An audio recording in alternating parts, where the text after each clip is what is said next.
Meus amigos, sejam todos muito bem-vindos aqui na coletiva do Juba Futebol, seu canal de vídeo de notícias do São Paulo matinal, onde você fica super bem informado do seu São Paulo Futebol Clube. Você tem as últimas notícias do São Paulo. É o São Paulo hoje, pra mim, pra você, pra nós. E vamos falar sobre aí essa questão do Dorival Júnior. E aí, o bicho pega agora com a seleção brasileira. E o Rames Rodrigues, como é que volta? Lembra do Leônidas? Lá do 300, voltando. E ele volta, like King, our King, Leonidas. Lembra que o cara fala no filme do 300? Ele volta como nosso rei Leônidas. É o Rames Rodrigues retornando para este São Paulo Futebol Clube aí. E os desfalques? O São Paulo tá desmantelado. Mas esses desfalques eu vejo com bons olhos. Tá olhando no meu olha no meu olho aqui. Eu vejo com bons olhos os desfalques. E aí, você esperava ouvir essa aí? Claro que não, tá ligado? Então vem comigo, deixa um likeão pra eu explicar essa situação, deixa um likeinho mesmo e se inscreva aqui no canal que você é muito bem-vindo, muito bem-vinda. E eu, o Juba, faço muita questão de ter você por aqui pra trocar essa ideia de futebol. Só lembrar antes que esse vídeo aqui é um oferecimento de 1xBet.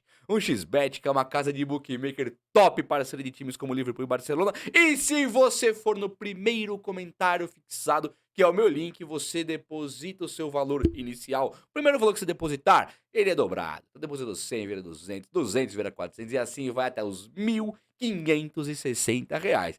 Top ou não é? Olha só, hoje o brasileiro volta. Chega de data FIFA, graças a Deus, pelo amor de Deus. Que coisa chata e insuportável. Bom, o Cruzeiro que não pode cair, hein? Vamos lá, Paulo Tuori. O Cruzeiro, a vitória do Cruzeiro tá pagando 2,21 e a do Vasco, que também não deve cair esse ano, tá pagando 3,47. Cruzeiro favorito com o Paulo Tuori, mas o Vasco teve uma melhora repentina aí. Então acho que a zona de rebaixamento tá meio que sacramentada já. Vamos ver como é que vai ser esse jogo. E tem o Fluminense contra o Tricolor Paulista. Tricolor Carioca, Tricolor Paulista, São Paulo. A vitória do Fluminense meio desfalcado 2,17 paga.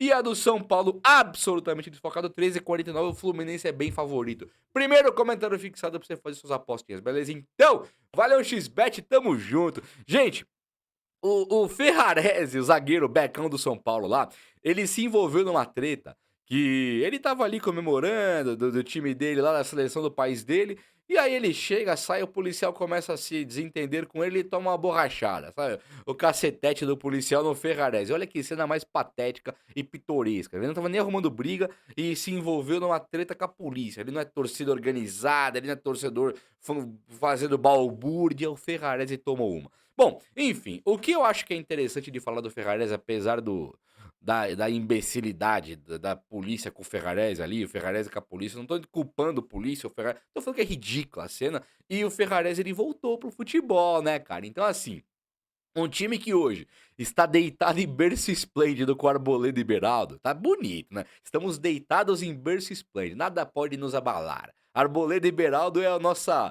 tranquilidade. Agora, o Beraldo deve ir embora, e aí fica a vaga para Alan Franco, para Diego Costa, e que são caras assim que estão no São Paulo para jogar.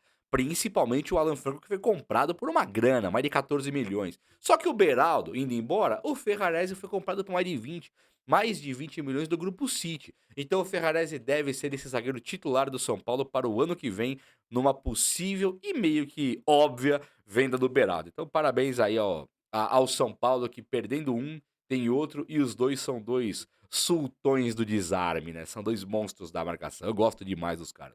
O Caio Paulista e o Michel Araújo, lateral esquerdo e o meia esquerda do São Paulo, desfalcam o tricolor hoje contra o Fluminense por questão contratual. Eles são jogadores do Fluminense. O Nestor tá fora por uma questão de contusão e o Ramos tá fora porque jogou ontem pela Colômbia, abrindo um espaço na meia esquerda do São Paulo. Sabe aquela do o meio-campo é o lugar dos craques? Quem é o craque que vai jogar nesse meio-campo aí? Então o Dorival Júnior ele pode colocar agora o Pedrinho Vilhena ou o Rodriguinho, que estão ali como possíveis jogadores para jogar no lugar desses dois caras aí, o Michel Araújo e o Nestor, e o próprio Ramos como um terceiro jogador podendo jogar por ali, porque o São Paulo está desfalcado. E por isso que eu falei que eu acho legal o São Paulo não ter os jogadores. Por exemplo, o Wellington. Esse eu quero ver pouco, porque eu conheço bastante o Wellington já. Hoje prefiro o Caio Paulista. Tudo bem, não foi nada. Agora, na meia. no ataque ali. É legal você ter alguns desfalques para descobrir qual que é o seu plantel real. Quem são os seus reais jogadores? Quem é o seu real elenco? Porque o São Paulo já era esse brasileiro, não vai chegar em lugar nenhum mais e nem precisa, né? O São Paulo já está na Libertadores, não precisa ficar em sétimo, sexto colocado do Brasileirão, apesar de ser bom por causa de premiação. Mas o São Paulo tá legal, acho que é pra testar mesmo e fica bacana. E tô louco pra ver esse Pedrinho Vilhena jogando como titular do São Paulo, porque eu acho que ele é um jogador de muito talento e muito valor que o São Paulo deve usar. É daqueles caras que se jogar bem 5 jogos, o São Paulo ganha a fortuna, sabe? É isso que é assim que funciona.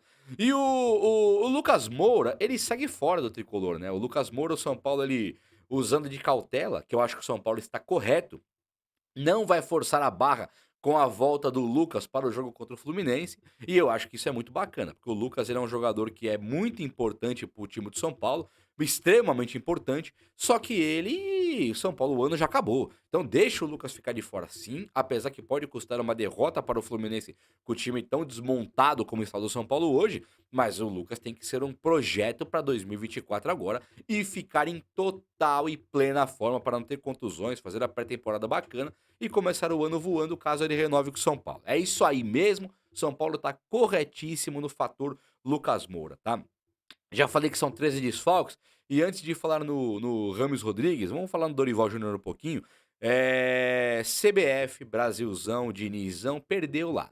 O Diniz, ele tá sendo bastante cobrado na seleção brasileira, e principalmente o presidente da CBF, por causa de más escolhas, péssimas escolhas. O Diniz, ele é um treinador que há quem diga que o longo prazo ajuda o Diniz, né? Fala, não, o Diniz é um cara que precisa muito dos seus treinos e o longo prazo do Diniz ajuda ele a fazer o trabalho e que, portanto, ele não pode ser um tapa-buraco da seleção. Ele tem que ser um cara de longo prazo e não o interino tapa-buraco ali. Eu discordo dessa afirmação porque eu não acho que o Diniz seja um treinador de longo prazo. Eu acho que quanto mais o Diniz fica no time, pior o time fica. Podem lembrar, no São Paulo, por exemplo, ele começa um ano mais ou menos, depois ele melhora muito e piora bastante depois. Quando ele esteve no Fluminense a primeira passagem, ele começa de maneira meteórica e depois ele piora até ser demitido com um presidente que dizia que não seria demitido. No Atlético do Paraná, o presidente falava: Eu nunca vou demitir o Diniz. Ele começa de maneira assustadoramente linda.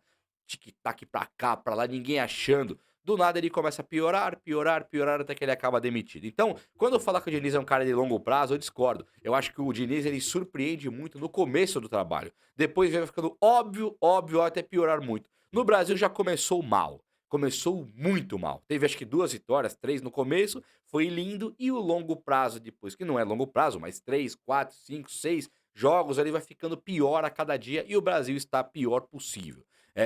Portanto, um treinador que simplificasse a seleção brasileira seria o ideal. E é nisso que eu acredito que a CBF vem babando pelo Dorival Júnior agora. O Dorival já deixou claro para qualquer um que quiser entender que ele gosta de ficar no São Paulo, que ele quer trabalhar no São Paulo, só que a CBF chegando vai ser difícil ficar. Ele não falou com essas palavras, mas ele deixou isso bastante claro para qualquer um que quiser entender. E eu tenho pra mim que o São Paulo está com muita possibilidade de ficar sem o seu técnico, caso o Dorival vá para receba um convite da seleção brasileira. Eu falei sobre isso ontem e um camarada aqui do canal falou: "O Muricy já falou que não deixa". Legal, o Muricy não quer, mas o Muricy não tem esse poder, entendeu? Então se você aí São Paulino que gosta do Dorival, acordar sem o Dorival amanhã porque ele aceitou um convite da CBF, não se assuste, porque isso é bastante provável que aconteça. O Brasil está irreconhecível. E o Rames Rodrigues, que volta para o São Paulo como Leônidas voltou para o exército de Esparta lá, um monstro sagrado que jogou pela Colômbia os jogos com extrema maestria, com extrema habilidade, demonstrando extrema categoria e demonstrando preparo físico, demonstrando que não precisa correr que nem um palhaço e que basta ser inteligente na máxima de quem corre a bola. É claro que ele também não precisa ser um preguiçoso e ele não é. Ele dá carrinhos, ele ajuda na recomposição, ele ajuda na recuperação da bola. E quando o time da Colômbia tem a bola passa pelos pés do Rames para ser o passe de mais qualidade visto agora aqui no futebol da América do Sul inteira. Nem o Messi nessas eliminatórias está jogando a bola que o Rames está jogando enquanto criatividade no meio-campo. Não vem confundir. Não, Messi Messi pegou a bola, Messi é muito melhor que o Rames, indiscutível, faz muito mais gols e tal. Só que o Rames tem sido um jogador muito diferenciado na função de armar jogadas. Você pode identificar, por exemplo, que o Arrascaeta não joga pelo Uruguai. E o Arrascaeta é talvez o melhor meia que o Brasil teve nos últimos anos. O Arrascaeta não consegue jogar pelo Uruguai, entra hora sim, hora não. E o Rames na Colômbia, que está jogando a mesma bola que o Uruguai, para mim as melhores seleções jogando hoje, Colômbia e Uruguai, o Rames está se destacando demais, enquanto o Arrascaeta não mostra nada. Veiga, na seleção brasileira, não mostra nada. Então o São Paulo tem o melhor meia do futebol brasileiro, que basta jogar. Basta que o Dorival encontre a função para o Rames e permita que o Rames jogue o futebol que joga na Colômbia. Não está difícil. Basta fazer mais ou menos o que a Colômbia faz para fazer um futebol vistoso, eficiente, eficaz e que saem muitos gols. Parabéns aí ao Rames por essa trajetória tão linda que ele tem construído com a camisa da Colômbia, vai ser lembrado para sempre pelo povo colombiano e que no São Paulo a história se repita com o que ele é na Colômbia, aqui no Tricolor que carece bastante de um meia. Carece ou não carece? O vídeo de hoje foi esse, eu espero muito que você tenha gostado. Se gostou, vai nesse likeão, bate esse like aí, tamo junto. Hoje é dia de São Paulo. Um abraço, meus amigos, até a próxima. Valeu!